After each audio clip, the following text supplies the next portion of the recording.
Braves gens, bonsoir. Vous êtes désormais enregistrés pour la rediff YouTube, donc c'est le moment où vous ne dites plus de bêtises, hein, évidemment. Braves gens, bonsoir et bienvenue dans Horrifiques Histoires. Yes!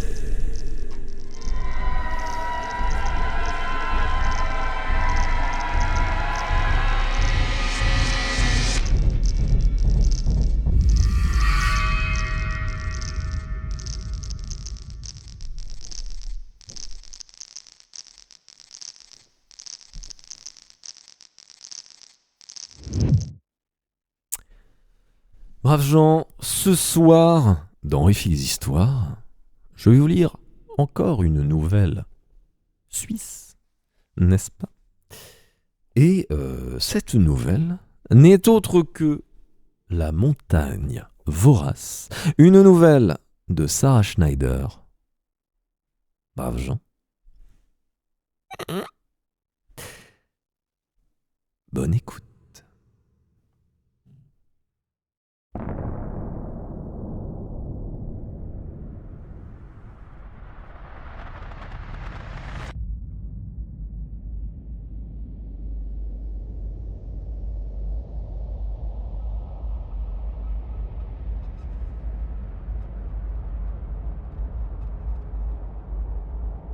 The atomic bomb. The atomic bomb. The atomic bomb. The atomic bomb. The atomic bomb. The atomic bomb. Dans la poche de ma veste, mon poing se crispe sur un morceau de papier déjà chiffonné 100 fois. À bord du train qui me ramène à mon domicile et mettra toute la longueur du plateau suisse entre moi et les faits, je continue de triturer ce feuillet, unique élément tangible, attestant que je n'ai pas imaginé ce qui s'est produit dans la montagne. Et pourtant, aux yeux du monde, les mots qui y sont inscrits ne prouveront rien.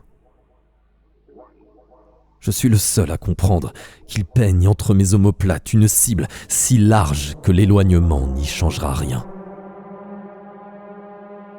Ces mots font de moi l'un des infortunés témoins de l'impossible. Il ne me reste aucune autre issue que de rapporter mon histoire avant que le voile opaque du doute ou celui plus sombre de la folie ne vienne en altérer le souvenir.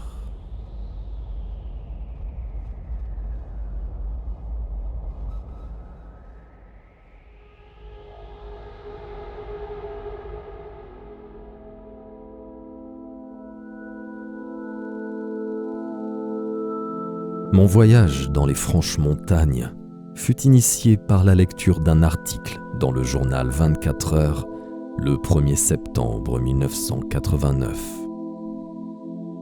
Les faits divers jurassiens avaient rarement l'honneur d'une colonne dans le quotidien vaudois, et la disparition de Betty n'aurait pas fait exception si elle n'avait pas été une championne.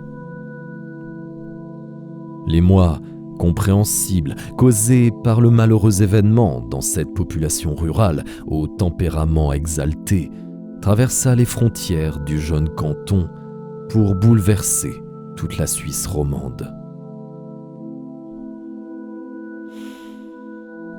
Personnellement, je ne fus pas affecté par la mort d'une vache engloutie dans l'affaissement d'une doline, aussi magnifique et multiprimé fut l'animal. Toutefois, la disparition subséquente du cadavre piqua ma curiosité. Cette histoire possédait tous les atouts nécessaires pour appâter le géologue amateur de mystère que je suis.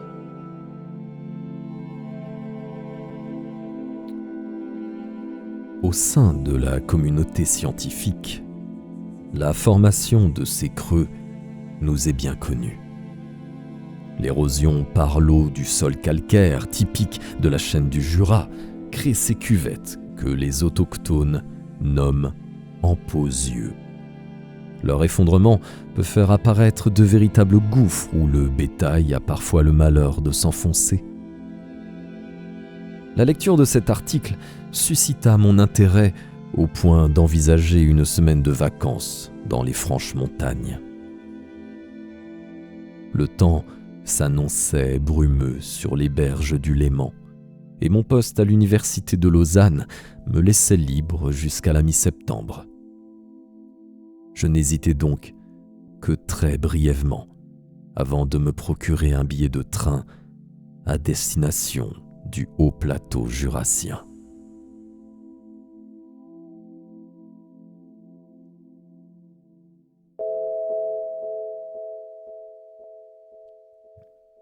Après plus d'1 heure de voyage et un changement, mon wagon transperça le plafond de brouillard et émergea dans un paysage de moyenne montagne inondé de soleil. Depuis la chaux de fond, un petit train rouge et blanc m'emmena au cœur des franches montagnes. Les immenses pâturages piquetés d'épicéas majestueux se déroulaient par la fenêtre au son cadencé de la rame bruyante. Les troupeaux mixtes de vaches et de chevaux semblaient constituer l'essentiel de la population, jusqu'à ce qu'apparaisse une bourgade ou un hameau et sa gare minuscule, au nom pittoresque comme le Creux des Biches. Mon œil expert étudia la topographie et repéra quelques cuvettes dont je notais mentalement l'emplacement, imaginant l'une d'elles en train d'engloutir un être vivant. J'enfonçai le bouton « Arrêt sur demande » et le train fit halte au Noirjoux. C'était un petit village de quelques centaines d'âmes, un ensemble de massives fermes basses aux toits immenses. L'auberge du Cerf, dans laquelle j'avais réservé une chambre, était le point de rendez-vous de la population locale, comme en attestèrent les 20 paires d'yeux braqués sur moi dès mon entrée. Les conversations cessèrent un bref instant, avant que les habitués décident que ma présence ne justifiait pas l'interruption de l'apéro du samedi matin. On m'avait prévenu de la rudesse de ce peuple, rugueux jusque dans son parler. L'employé me souhaita la bienvenue en rappant les R et en prononçant un F sonore à la fin du mot « cerf ». Je retrouvais la même rusticité dans ma chambre, une pièce aux poutres sombres et plafond bas, mais dont la literie semblait propre et confortable. Comme je désirais dîner sur place, je défis mes bagages et redescendis m'attabler dans un coin de la salle commune. Tous les clients étaient rassemblés autour d'un grand bar en forme de fer à cheval. Il me parut évident que la seule façon d'obtenir les informations dont j'avais besoin était de me joindre à eux.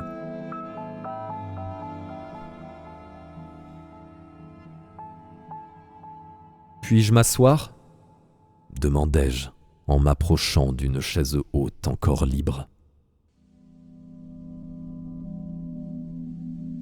Quelques hochements de tête me donnèrent le feu vert, et je m'installai avant de commander une bière pression dans le seul but de m'accorder aux autres. Les conversations reprirent avec une certaine retenue. Je me tournai vers mon voisin, un homme au faciès épais et Rubicon, et me présentai. « Bonjour, je suis enseignant à l'université de Lausanne et je suis de passage dans votre région pour étudier les dolines. » « Les quoi ?» Je me résolus à utiliser l'expression locale. « Les emposieux. L'histoire de cette vache ensevelie m'intrigue beaucoup et j'aimerais m'entretenir avec son propriétaire. Est-ce que vous le connaissez ? Vous êtes journaliste ? Non, géologue. Alors ça va. Parce que le Pierrot, il en peut plus des journalistes. Pierrot ! Ce monsieur est un scientifique de l'université et il aimerait causer en posieux avec toi. En bout de bar, un homme aux épaules carrées leva la tête en pointant le menton vers moi, comme une invitation à le questionner. Je le rejoignis et choquai mon verre contre le sien, ce qui me paraissait une bonne entrée en matière. « Je suis désolé pour la perte de votre vache, Betty. Le 24 heures disait qu'elle avait disparu, sans plus de détails. Vous avez su ce qui lui est arrivé, finalement ? » Non, je l'ai trouvée morte, coincée dans ce trou, près du téléski. Le temps que je retourne chez moi chercher le tracteur pour la tirer dehors, elle était plus là. Est-ce que le fond de la cuvette s'est écroulé ? Il y a parfois au-dessous des cavités d'une taille qu'on ne soupçonnerait pas. Une vache pourrait y disparaître entièrement. Il y avait bien un trou, mais il faisait même pas la largeur d'un homme. Jamais elle aurait pu glisser par là. Les conversations s'étaient tues, et tous les convives écoutaient à présent notre échange. Un homme lança. « C'est le ch'toul qui est venu bouchoyer ta vache. Il en a fait des réserves pour cet hiver. » Un gros éclat de rire secoua l'assemblée. Même le propriétaire de Betty participera à l'hilarité générale, avant de contredire son compère. C'est pas possible, il n'y avait pas le moindre sang. Un ch'toul ? Qu'est-ce que c'est ? Demandai-je. Une créature du folklore local ? Comme une sorte de dahu carnivore ? Je n'étais pas prêt à me laisser tourner en bourrique comme le premier citadin venu. De plus, l'idée d'un chupacabra jurassien décuplait mon intérêt. J'avais toujours été fasciné par la propension de l'être humain à attribuer les phénomènes effrayants ou mystérieux à des monstres. Souvent, une simple explication rationnelle suffisait à casser le mythe. Au milieu des rires redoublés que provoqua ma question, l'homme me répondit. Non, le ch'toul, c'est le surveillant du téléski. Il considère le pâturage comme son jardin personnel. Il connaît chaque trou et chaque bosse de la montagne. Comme on le voit pas souvent au magasin du village, on pense qu'il braconne un peu et qu'il se nourrit de ce qu'il cueille. D'autres y allèrent de leurs commentaires. Il me foutait la trouille quand j'étais petit. Moi pareil, avec sa grosse mâchoire et ses yeux méchants, je le prenais pour un ogre. Avec lui à la cabane en haut, y a pas un gosse qui fait l'imbécile en lâchant l'arbalète. J'intervins. Ch'toul, c'est son nom ? Non, c'est un surnom, répondit le paysan. Je crois que ça vient du mot allemand pour la chaise, rapport au fait qu'il sort sa chaise du cabanon et qu'il surveille l'arrivée des skieurs assis dehors, raide comme une statue, par n'importe quel temps. Un homme plus vieux secoua la tête et ajouta. Il y avait autre chose avant la chaise. Quand il se mélangeait encore aux gens, il nous rebattait les oreilles avec des genres de prophéties, des histoires de cataclysmes, des mots incompréhensibles, comme ch'toul, qu'il n'arrêtait pas de répéter. On a fini par l'appeler comme ça. Après, les gens ont cru que c'était à cause de la chaise, et c'est cette version-là qui est restée, parce qu'elle est moins dérangeante. Mais tu as raison sur un point, Pierrot. Si quelqu'un sait ce qui est arrivé à ta vache, c'est bien le ch'toul. Je sortis ma carte de la région, et on me montra où habitait le surveillant du téléski et l'emplacement de lampe aux yeux qui avait englouti l'animal. La commune va reboucher ce trou lundi en 8. m'informa le dénommé Pierrot. Ça vous donne le temps d'aller y jeter un œil? Vous ferez attention, il a plu en début de semaine et ça a dû pas mal raviner. Vous irez pas glisser au fond, vous aussi. Nouvel éclat de rire général. Jamais de ma vie je n'avais autant amusé la galerie.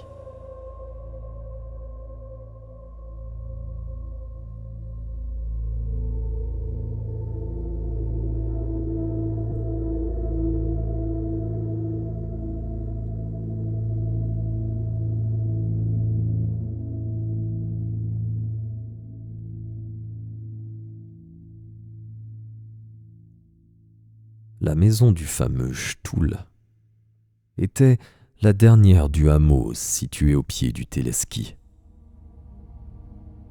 C'était une petite ferme désaffectée et délabrée, flanquée d'un jardin en friche, jonché de ferrailles non identifiables. En dessus de la sonnette que j'actionnais, une étiquette à demi effacée indiquait Jeannera ou Jeanneret ou peut-être Jeannota. Je n'avais pas pensé à me renseigner sur le vrai nom de cet homme. Comme personne ne répondait, je frappais au battant sans plus de succès. Alors que je rebroussais chemin, le plus proche voisin ouvrit sa fenêtre pour m'apostropher. « Vous cherchez le Stuhl ? Ça fait des semaines qu'on l'a pas vu. »« Vous savez où il peut être ?» demandai-je, sans prendre la peine de saluer non plus. « Parfois l'été, il reste en haut dans son cabanon. »« Pouvez-vous m'indiquer comment trouver ce cabanon ?»« Bah, vous suivez les pylônes. » J'eus à nouveau cette impression d'être pris pour un demeuré.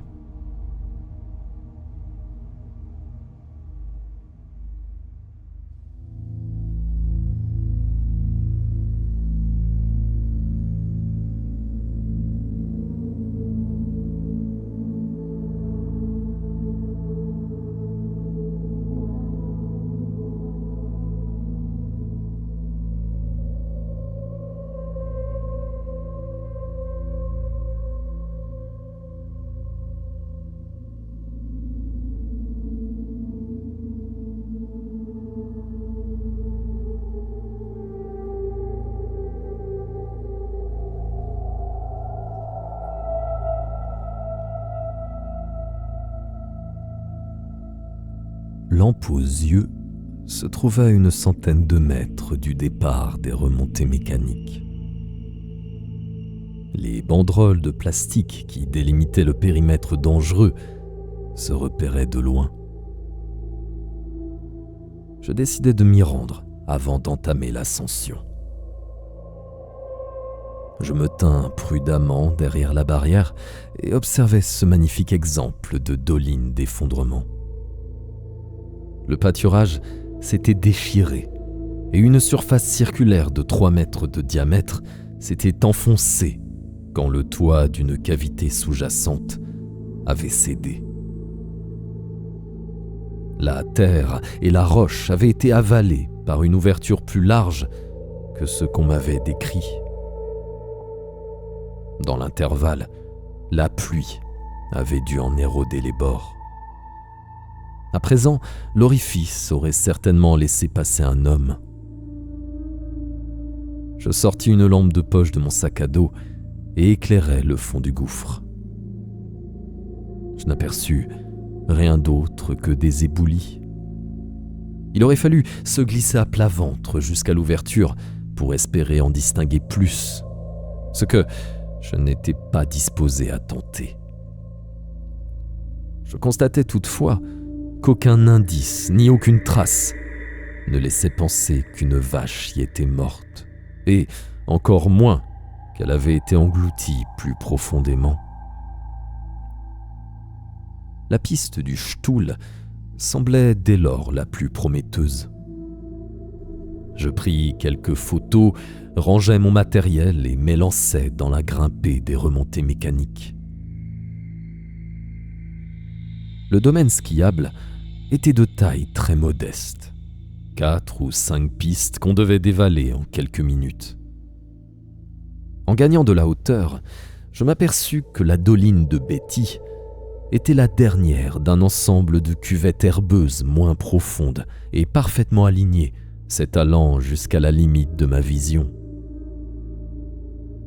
Je savais qu'elles apparaissaient généralement le long des failles karstiques expliquant cet alignement, mais une partie de moi se plaisait à imaginer un agencement voulu par une instance supérieure, cosmique ou souterraine. Une architecture aux proportions monumentales dont l'humain ne saurait saisir le gigantisme. Chassant cette vision peu scientifique, je notais l'emplacement de ces dolines sur ma carte au 1/10000000. Puis je repris mon ascension.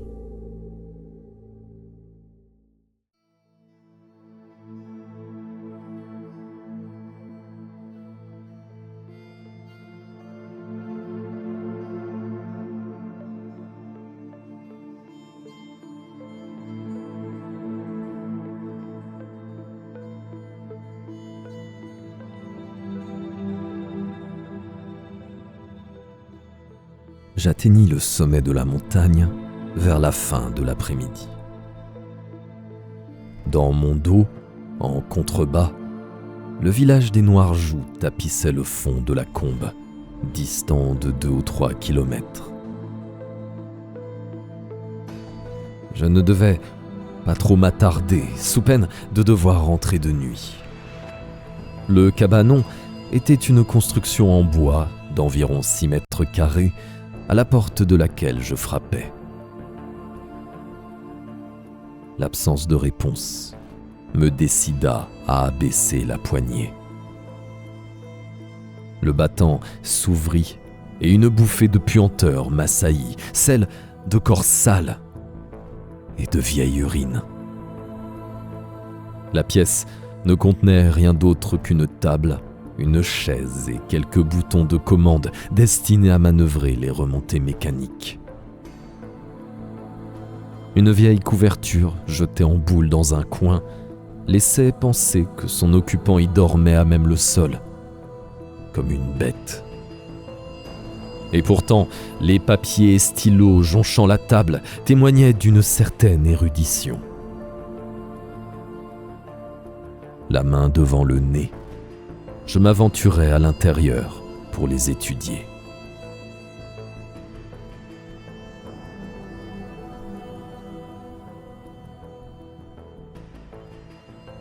Une note manuscrite était posée sur une pile de coupures de journaux.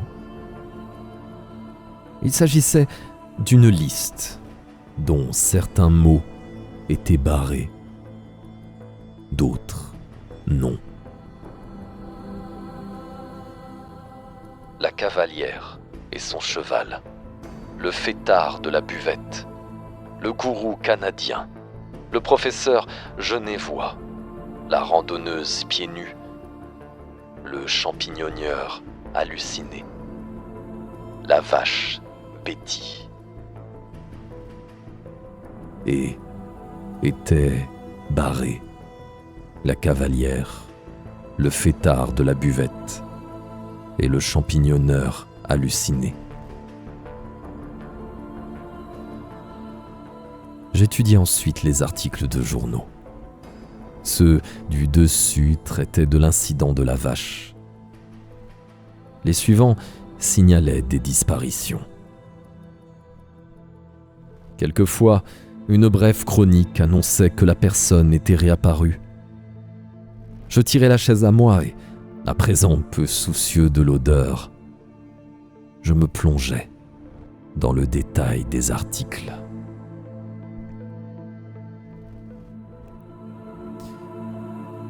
Une cavalière baloise avait disparu lors d'une randonnée équestre en solitaire. Elle avait été retrouvée, mais sans sa monture. Un enseignant d'un lycée genevois, en prospection pour un voyage d'études, avait été déclaré manquant. Sa dépression notoire favorisait la piste du suicide. Un gourou canadien désirant s'établir aux Franches-Montagnes n'avait plus donné signe de vie à ses 8 épouses. Elle s'en sortirait mieux sans lui, concluait la journaliste. Un cueilleur de champignons hallucinogènes avait été arrêté en gare de Zurich dans un état de délire profond.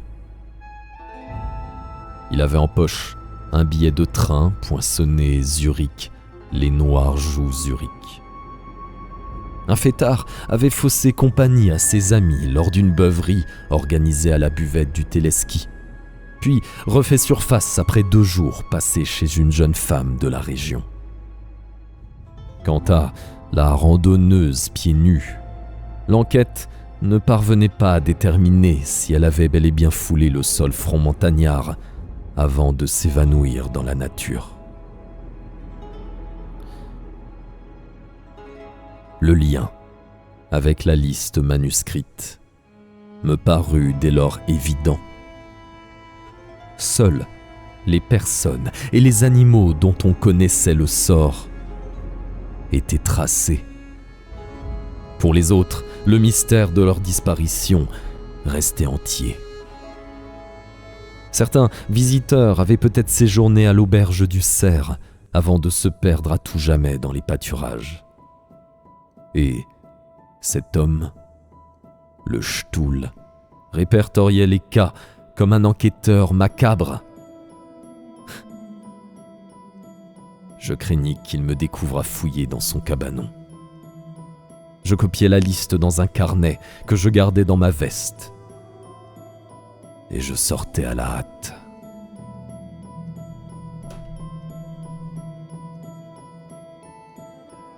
Ma lecture avait accaparé plus de temps que prévu.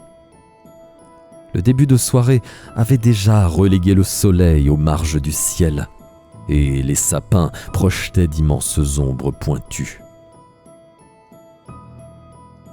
Je n'arriverai pas au village avant la nuit.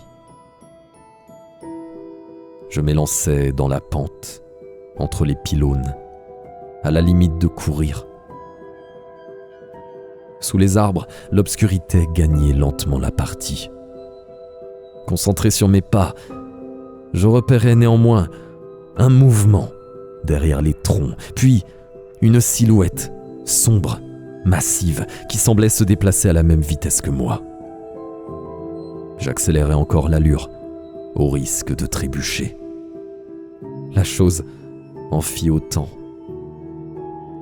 Enfin, j'atteignis le bas du téléski, laissant derrière moi la forêt.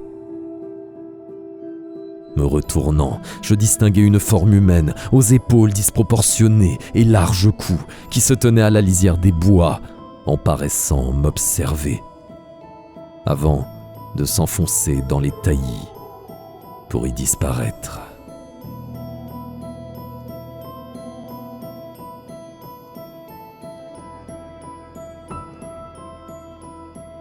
J'allumai ma lampe de poche et me mis à courir sur la route qui descendait au village.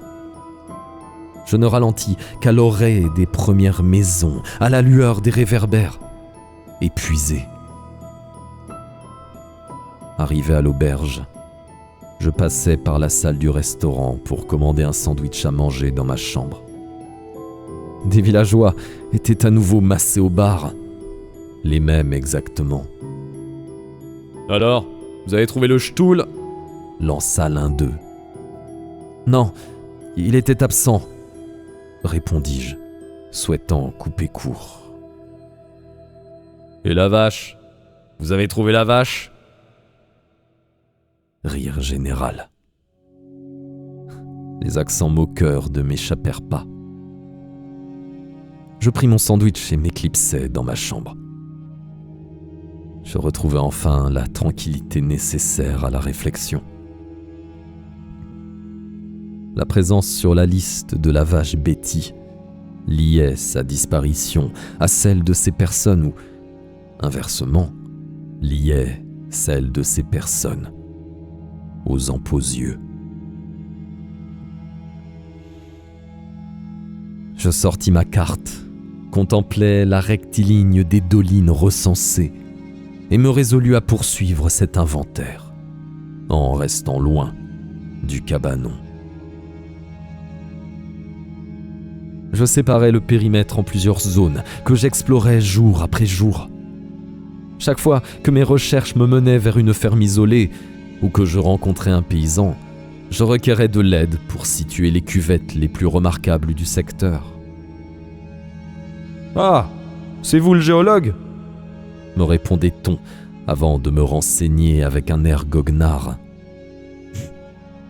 Le bouche à oreille fonctionnait comme un réseau organisé, un filet qui se tissait autour de moi, tout en me laissant libre de mes mouvements. À l'auberge, ma chambre ne disposant pas d'un bureau, je fus contraint de travailler sur une table du restaurant. J'essayais d'éviter les heures où les habitués, toujours les mêmes, occupaient le bar.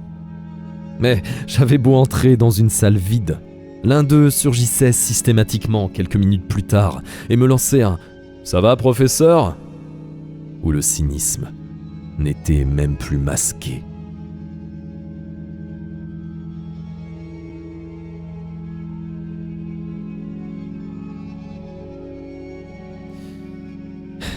J'abandonnais l'idée de questionner les villageois à propos des disparitions et envisageais plusieurs fois de mettre fin à mon séjour prématurément.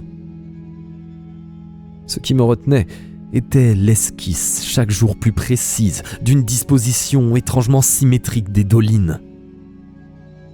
Inexplicable par de simples failles dans la roche, l'agencement des cuvettes semblait organisé selon un plan dont la géométrie m'échappait. Cette composition émanait de toute évidence d'un raisonnement conscient, mais suivant un cheminement de pensée étranger, au point d'en être dérangeant. Il m'a paru que les emposieux constituaient des points d'entrée, des bouches aux mâchoires serrées qui laissaient pénétrer l'eau, et parfois s'ouvraient pour avaler une créature plus importante. Un seul de ces orifices était resté béant. Celui qui avait englouti Betty. C'était un passage vers les secrets du dessous.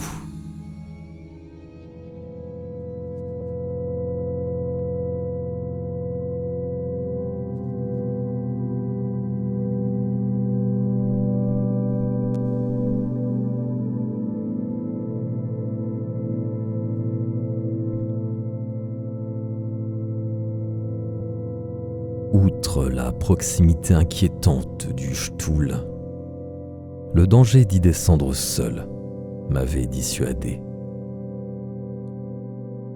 Chaque jour, pourtant, je contemplais le matériel de Varap que j'avais emporté dans mon sac, avant de renoncer. Après une semaine de tergiversation, un jour, avant que la commune ne rebouche le trou, je décidai finalement de m'y aventurer.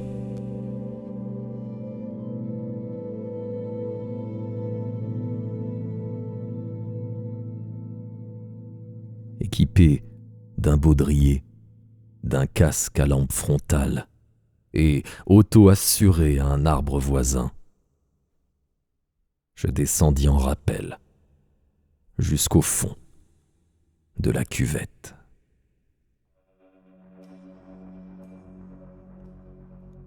Mon sac à dos contenait quelques vivres, un appareil photo et du matériel de Varap, dont un piolet.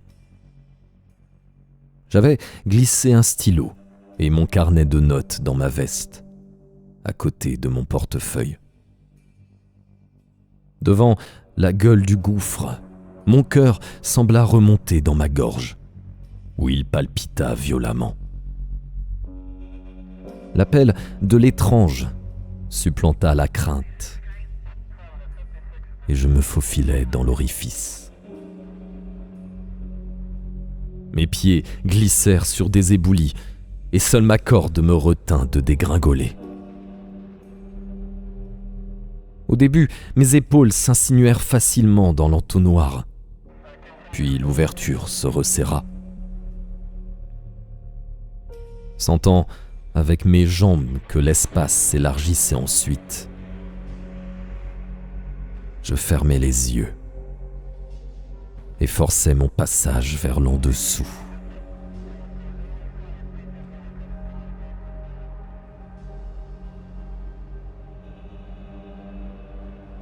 Dans une cascade de terre et de pierre, je me réceptionnais sur le sol d'une cavité qui avala immédiatement le fracas de mon arrivée. Une fois la poussière dissipée, ma lampe révéla que j'avais atterri sur un étrange tapis, blanc et noir. Le tissu recouvrait une surface inégale qui craquait sous mes pas. Apparurent ensuite des cornes, une alignée de dents, des orbites creuses. Je marchais sur Betty, une Betty de peau et d'os vidée de sa chair. C'est ainsi qu'elle était passée par l'orifice, aspirée, disloquée. L'image d'un chupacabra jurassien revint me heurter. Mais cette fois, dans toute l'horreur d'une possible réalité.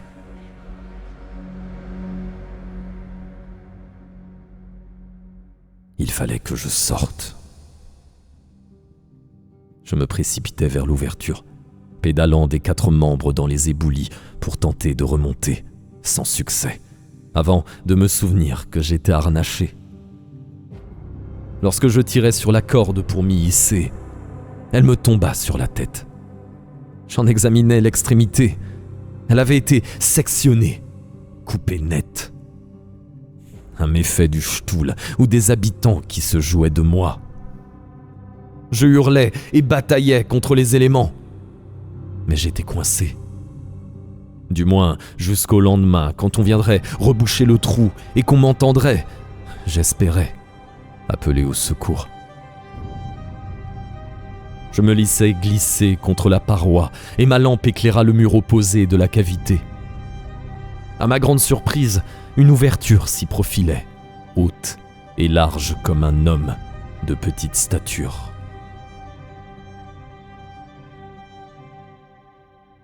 En partait un couloir en pente douce qui débouchait sur un autre espace. Je m'y engageai et parvins dans une grotte plus vaste. Tentant d'en appréhender la taille, j'éclairais des concrétions qui s'élevaient du sol, telles des stalagmites improbables dans un endroit où ne perlait aucune goutte d'eau. Ces masses minérales boursouflaient et prenaient des allures de créatures monstrueuses inconnues sur cette planète. De plus près, il m'apparut qu'elles n'étaient pas issues, comme je le croyais, d'une accumulation de matière aléatoire, mais résultaient d'un façonnage guidé par un esprit anormal. Ces idoles grossières semblaient sculptées et polies par d'innombrables caresses sur leurs profils immondes. Je reculais d'instinct et butais contre quelque chose derrière moi. Quelque chose qui se retira dans un bruit glissé et furtif, comme un reptile. Je me retournai. Le halo de ma lampe éclaira un dos voûté et blanchâtre aux os saillants qui disparut par la galerie d'où j'étais venu.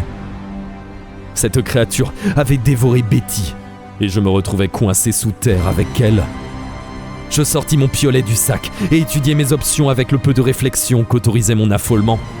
Ma retraite vers l'extérieur était coupée, il me fallait une autre échappatoire. Au fond de la caverne, le sol se dérobait dans l'obscurité. En m'approchant, je distinguais des marches qui s'enfonçaient dans un gouffre profond. J'avais pénétré dans un espace habité, transformé par un être intelligent. Ou pire, plusieurs êtres. Terrorisé, je m'engageais plus loin sous terre, les ténèbres sur mes talons. À maintes reprises, au cours de la longue descente, il me sembla entendre l'abominable glissement derrière moi. Chaque fois, Je me retournais pour éclairer le néant. Parvenu au pied des marches, je découvris une vaste grotte dont ma lampe ne suffisait pas à estimer les contours. Ici, la roche suintait et ma lumière révéla des parois pustuleuses, entre blanc sale et glauque.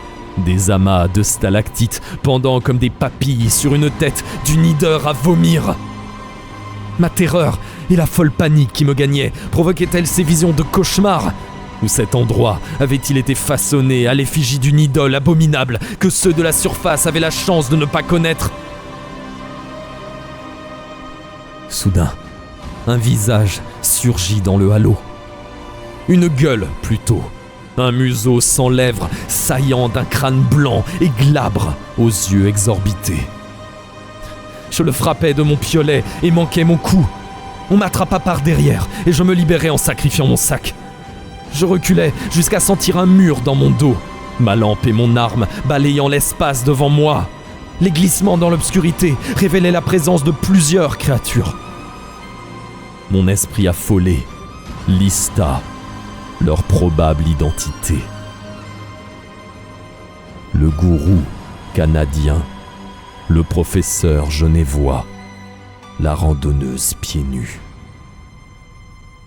J'étais seul contre 3, mais armés. Et la lumière semblait les tenir à distance.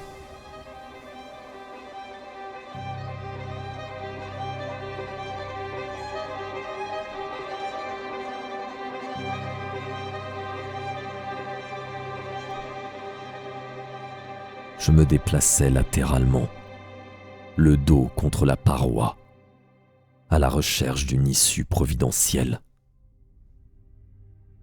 Après avoir parcouru plusieurs dizaines de mètres, je sentis un changement dans la nature de la roche, qui devint plane. Mes doigts palpèrent une surface polie. Un balayage rapide de ma lumière révéla une structure monolithique et gigantesque, à la géométrie indéfinissable. Le matériau était absolument lisse et paraissait noir sous l'éclairage artificiel. On aurait dit de l'obsidienne, si cela n'avait été invraisemblable dans ce sol. Puis, un jet de pierre cassa ma lampe frontale et tout s'obscurcit. Je m'enfuis, une main contre la paroi, l'autre donnant des coups de piolet à l'aveuglette. Je sentis un coin tourner et continuais à courir. Derrière moi, des frottements et des halètements. Quelque chose agrippa ma veste. Mon arme rencontra mon ennemi dans un craquement d'os. Un glapissement de bêtes blessées. Je pris de l'avance sur mes poursuivants, puis les perdis.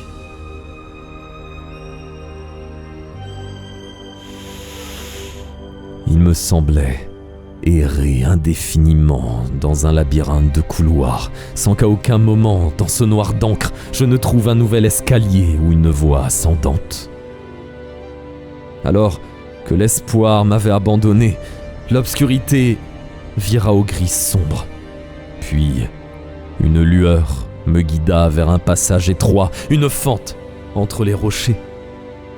Je dus retirer mon casque pour me glisser dans l'interstice, et je ressurgis finalement du flanc d'une falaise, griffé au sang, sale et débraillé dans la lumière blafarde du petit matin.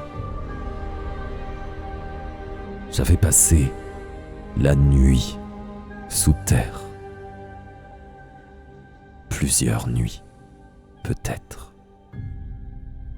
Le gouffre dans lequel j'étais tombé avait englouti des heures de ma vie, ne m'en laissant qu'une impression de cauchemar. Je marchais dans la forêt jusqu'à rencontrer un village.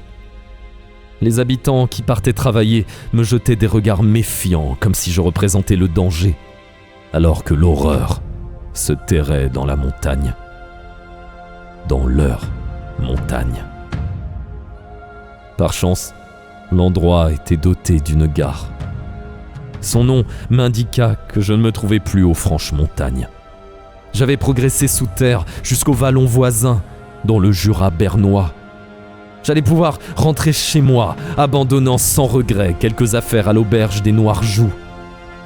J'achetai mon billet avec des mains encore tremblantes. Je n'eus qu'une dizaine de minutes à attendre sur le quai désert. Le film horrifique de mon séjour jurassien défilait dans mon esprit comme une suite d'extraits obsédants et confus. Pensant leur donner une cohérence à l'écrit, je sortis mon carnet et l'ouvris. Un frisson glacé me pétrifia. C'était la liste des disparus que j'avais copiée dans la cabane du Stuhl. Une ligne supplémentaire y figurait 2 mots. Le géologue.